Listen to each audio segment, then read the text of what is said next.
Sekitar 2 tahun ini diberi nama Randy. Selama hampir 1 bulan, Randy dikurung dalam kandang sempit dan hanya diberi makan seadanya di area pertambangan emas tanpa izin di Sayan, Desa Riam Dadap, Kecamatan Hulu Sungai Ketapang. Penambang yang menemukannya mengaku memungut Randy dari dalam hutan sebelum sempat berniat menjualnya.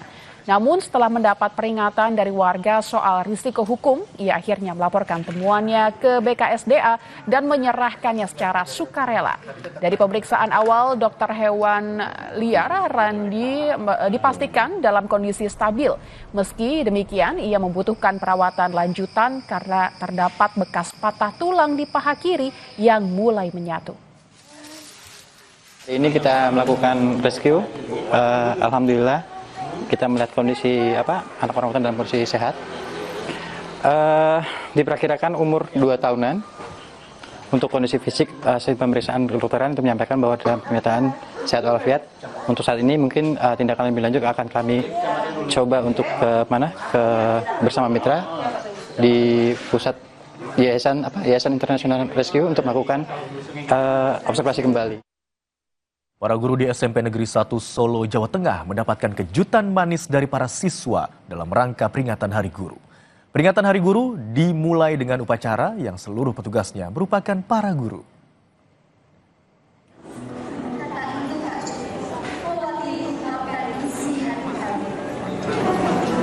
Puisi yang dibacakan siswa SMP Negeri 1 Solo menjadi salah satu hadiah yang diberikan di tengah peringatan Hari Guru.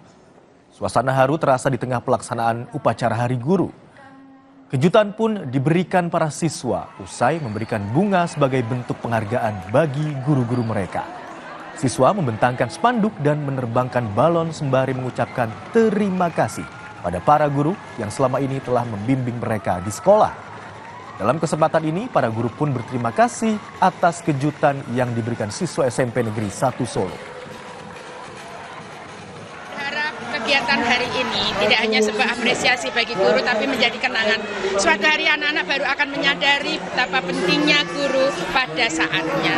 Jadi terima kasih anak-anakku atas semua surprise hari ini. Terima kasih untuk semua kasih sayangnya, dan tidak lupa saya mewakili seluruh Bapak Ibu guru, mohon maaf.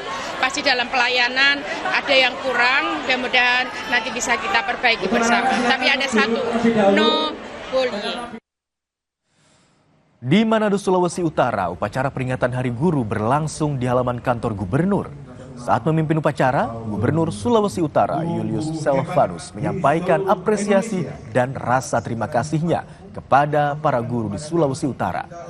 Gubernur juga menyerahkan sejumlah penghargaan bagi tenaga pendidik berprestasi di Sulawesi Utara. Momen peringatan Hari Guru di Sulawesi Utara kali ini mengusung tema Guru Hebat Indonesia Kuat. Berterima kasih kalian telah mengabdikan diri kalian di dalam dunia pendidikan, ikut serta mencerdaskan, menyehatkan anak-anak kita untuk menjadi orang-orang dan menjadi pemimpin-pemimpin yang akan datang. Sekali lagi terima kasih atas pengabdianmu, Tuhan memberkati. Kota Denpasar masih kekurangan ratusan tenaga pendidik. Aturan rekrutmen yang kini hanya melalui ASN dan PPPK membuat kekosongan guru tak bisa segera terisi. Sepanjang 2025, Denpasar masih kekurangan 317 guru. Larangan perekrutan honorer membuat posisi guru yang pensiun tidak bisa cepat digantikan, sehingga sekolah terpaksa bekerja sama dengan komite untuk memenuhi kebutuhan sementara. Kuota ASN dan P3K dari pusat juga belum mampu mengimbangi jumlah guru yang pensiun. Dinas Pendidikan terus mengajukan formasi tambahan agar kekurangan guru bisa teratasi. Sambil menunggu rekrutmen resmi, sekolah diminta mengoptimalkan guru yang ada.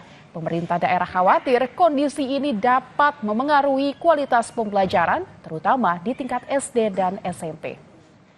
Sebetulnya pemerintah kota sudah menganggarkan sekitar 10 miliar untuk pengadaan penganggaran pegawai non-ASN, guru non-ASN, di mana pemerintah kota sudah berkoordinasi ke pusat untuk minta izin, namun dari pusat tidak mengizinkan, sehingga anggaran tersebut kita kembalikan lagi ke kas daerah. Sebetulnya cukup menghambat ya.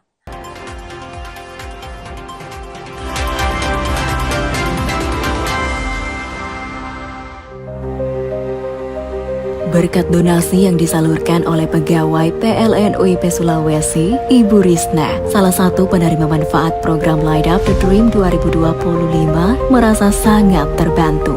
Rumah yang ditempati satu keluarga dengan menumpang listrik ke tetangga telah menjadi masa lalu. Kini, ia dan 40 penerima manfaat lainnya berhak memiliki listrik sendiri dan dapat menjalani aktivitas sehari-hari dengan tenang dan nyaman. Di setiap kilau cahaya listrik yang menyala, ada semangat para pahlawan yang hidup di dalamnya. Di momentum Hari Pahlawan ini, PLN terus melanjutkan perjuangan bukan dengan senjata, tapi dengan karya dan pengabdian untuk negeri. Dari kota hingga pelosok desa, PLN hadir menerangi setiap langkah bangsa, mewujudkan sistem kelistrikan yang merata dan berkeadilan.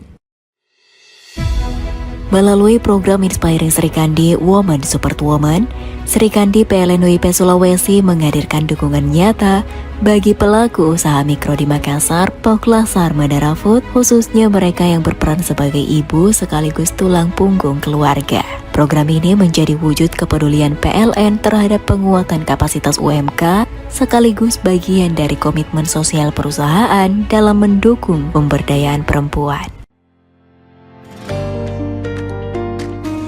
Dari Sumpah Pemuda, PLN tingkatkan keahlian pemuda-pemudi Kabupaten Konawe Utara melalui bantuan pelatihan dan sertifikasi Satpam. Sebanyak 40 peserta dibekali pengetahuan dasar dan keterampilan praktis sebagai satuan pengamanan profesional.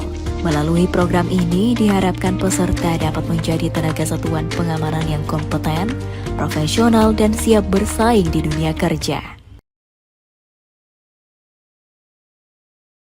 Urusan